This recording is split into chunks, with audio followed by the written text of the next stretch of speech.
Assalamualaikum suñu mbokk yi waaw dama ñëw benn dépannage instant yi nii donc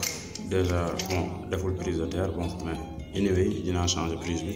mais lii laay tere électricien sama booy bokk lii laa leen di tere lii laa leen di tere lii moom baaxul li gars yi naan baaxul santul yàlla parce que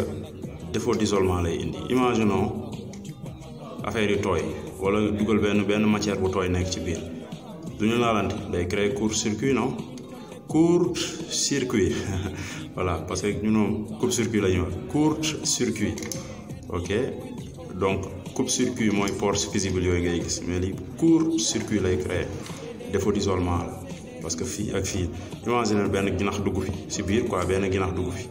laal fii ah déjà ginax bi dina dee mais aussi day créer court-circuit ok donc lii moom ñu siy bàyyi xel bañ a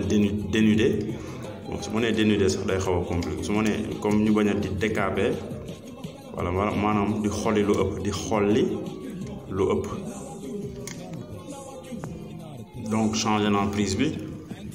donc lii la ñu recommandé gis nga fii li ma xolli maanaam li ma dénuder gis nga fii gisoo fi benn cuivre bi gisoo ko fii donc cuivre bi tamit gisoo ko fii tam cuivre bi gisoo ko donc sama phase mu ngi ci sama côté ndeyjoor maanaam sama booru ndeyjoor sama neutre mu ngi ci sama booru càmmoñ sama nu mu tuddati waay sama terre waa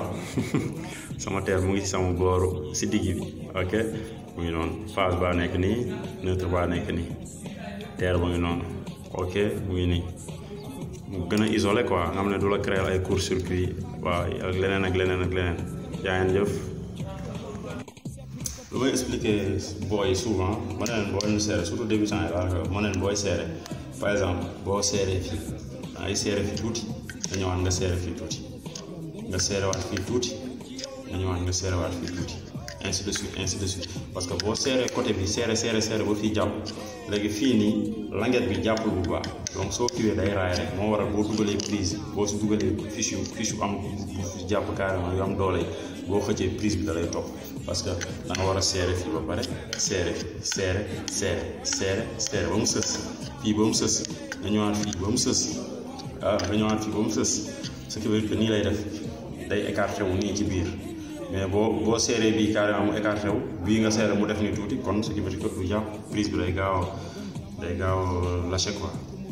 mooy ci boîtier rond yi bien vrai que léegi boîtier rond yi sax ñu ngi commencé rare quoi mais de toute façon lii daal mooy bu seere fii tuuti ba mu def nii ok